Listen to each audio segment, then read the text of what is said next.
Hi, everybody. I'm Bill Sanders, and this is Watch Outside, the art and science of watch collection. What I want to do today, I want to take a look at 5 pairs of watches. And this is to show some watches and ask you what you think. What would your choices be?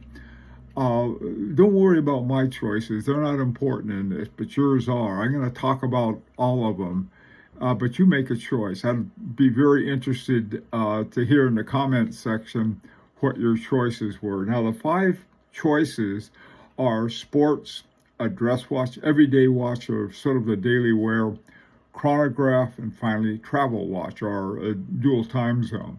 So let's take a look. Oh, by the way, too, one of the watches in each pair is from the current 2024 Grand Prix nominations. So, except for one exception, the last one, travel, I couldn't find 2 that were comparable. One was 700,000, the other was about 3,000. So I figured, forget about it. I'll get 2 other ones that you can take a look at. Anyway, starting with sports. Now, the 2 sports watches I have are both divers. The Zenith Defy Extreme Diver is one of the ones and one of the finalists in the Grand Prix Awards in the sports section. And then, of course, the Rolex Submariner is one of the most popular watches ever. And the question would be, which one of these would you rather have? In looking at them, my own opinion is that if I were a serious diver, which I'm not, I would probably go with the Zenith. For some reason, I wouldn't even jump in a swimming pool with that Rolex on. Not that it couldn't handle it, but I just wouldn't want to. The Zenith, so it seems to be like really wants to get wet. So, but that's my opinion. And now, if you're a desk diver, which I may classify for, the Rolex would probably be either one actually, but I'd probably go with a Rolex. On the other hand, if I did even snorkeling, I'd probably go with the Zenith. So, but that's me. What would you like? Make a choice. Okay, moving right along. The next 2 are just dress watch. A lot of people don't have dress watches, and I found 2, both of which I really like. I like the brands and I like the watchmakers, and they're both by known watchmakers, designed by, the movement is anyway, by Michel Parmigiani and Laurent Ferrier. Okay, the Parmigiani Fleury Toric Petit Seconde is an example of one of the modern Parmigianis. Parmigiani was taken over by a new CEO, and he really changed. He smoothed things out a great deal. I don't know if I necessarily agree with all of that, but I gotta say I like the looks of this Petit Seconde for a dress watch. By the same token, Laurent Ferrier is classic micro rotor, beautiful watch. Both watches are ones I really like. The Parmigiani is 4 hertz. The Laurent Ferrier is 3 hertz. I tend to like the lower hertz better. It's got a silicon palette lever, and say, I thought you didn't like silicon. Well, silicon for a palette lever works the same way as one made of transitional metals, so it's not a problem with me at all. I got so many other idiosyncrasies of what I like and what I don't like. Silicon I generally don't like in a watch that you pay like $30,000-$40,000 for, though.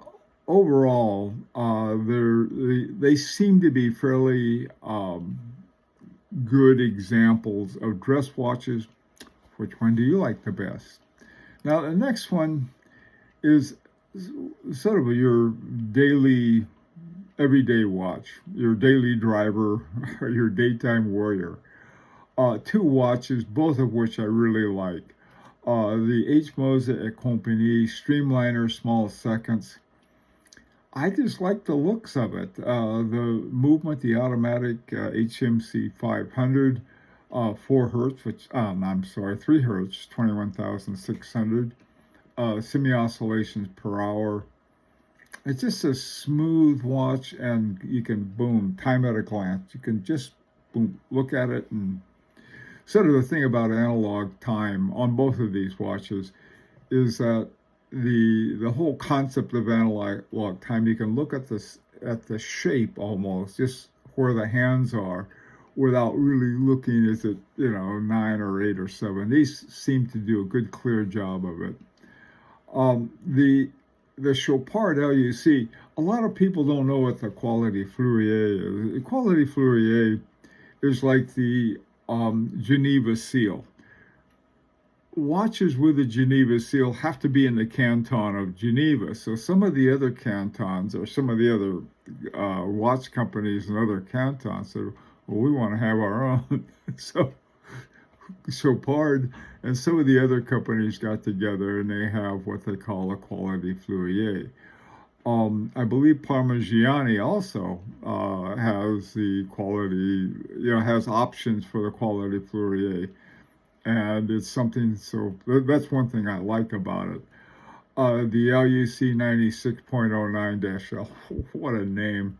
It is also an automatic, 4 hertz, 65-hour reserve, and then it has the quality Fourier certificate.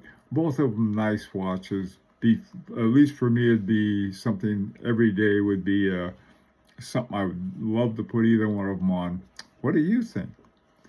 Okay, moving right along. The next one's a chronograph. A chronograph, boy, I tell you, the Messina Lab chronograph, Monopusa, Sylvain Pinard, and Messina Lab, it's sort of a mouthful. It's a fairly expensive watch, I'll tell you that right away. The caliber is one of Pinard's calibers, so he didn't have a name for it, he just made it. It's a manual wind, which I like. 18,000 semi-oscillations per hour, which I also like. I'm not a fan of chronographs. I'm really not. And a chronograph, I like seeing the movement, but I also like to see the time. This is not a watch that you would, I think you're going to have to stop everything, get out of the car, and take a close look at the one by Messina Labs. But what a watch, what a gorgeous watch, a gorgeous movement. I wouldn't mind that one. Now, the other one, the Fabergé Visionaire chronograph, is one of, I don't know, 3 or 4, I think, companies that use what is the Agengraph movement chronograph, which is really revolutionary mechanical movement. Beautiful movement, beautiful chronograph movement. My very, very favorite movement for chronograph. Poor guy who doesn't like chronographs, so I guess it doesn't matter too much. But this one I like. And Fabergé, I have another watch by Fabergé, and that thing is so good. I mean, this is like a fashion design house. But like Hermes, like Chanel, some of the other ones, they've really done a job where they got some really top-notch watchmakers to work with, and this Fabergé does. Here are 2 chronographs. For a guy who didn't like chronographs like me, I'll take either one of them. What are your views on that? Okay, now the next one, the dual time zone. This is the one I could not find a watch that was, like I said, the watches with dual time zones, or one was with a world time zone. That thing was $700,000. The other one was a Tudor. How do you compare watches like that, or find ones that are comparable, that are that interesting? Here are, again, 2 watches I like. One I own. This is the Van Cleef & Arpels for dual time. My very favorite dual time that I happen to have is the Parmigiani, but I didn't include that as a comparison because they don't make them anymore. They quit making them, and to me, it was one of the best dual time watches around because it had uh, dual day-night subdials, and so you could look and see if the friend you were thinking of calling in another time zone, if it's in the 3 o'clock in the morning or something. So you can see at a glance, oh, this is nighttime there, I better wait until the daytime.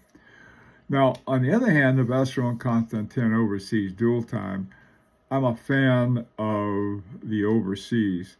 The overseas that I had was the original one, and it wasn't a dual time zone. This one's got a very clean, clear dual time zone, and it's got an AM PM indicator for the other time zone. It's got that little red arrow on the end. Says, okay, this is that daytime, nighttime. The other one, you have to look out the window, check out, see if it's day or night.